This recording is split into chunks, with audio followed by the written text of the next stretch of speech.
Hello viewers, welcome to my channel. আশা করি সকলে বেশ ভালোই আছেন। আজকের ভিডিওতে আমি এমন একটি বিষয় নিয়ে কথা বলবো যেটা আপনার বাস্তব জীবনে বেশ উপকারী।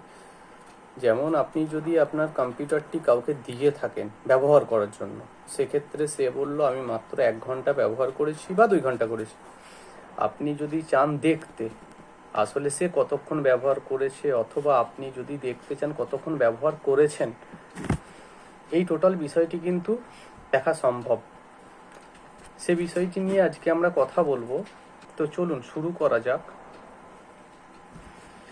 আপনি যদি কতক্ষণ চলছে সেই বিষয়টি দেখতে চান, সেক্ষেত্রে আপনার কম্পিউটারের নিচে এই যে টাস্ক বারটি রয়েছে, এখানটায় এই যে আপনারা দেখতে পাচ্ছেন, তো আমি টাস্ক বার নিচে ক্লিক করব, ফর টাস্ক ম্যানেজার এটার উপর ক্লিক করব।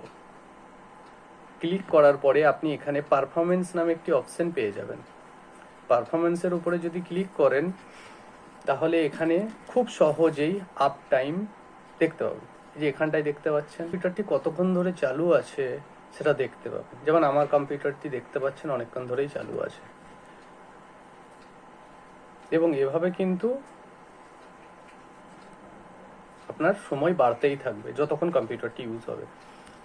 তো এখান থেকে আপনি খুব সহজেই বিষয়টা দেখতে পারবেন, যেটা আপনাদের বেশ উপকারেই আসবে। আশা করি ভিডিওটা আপনাদের জন্য খুব হেল্পফুল ছিল।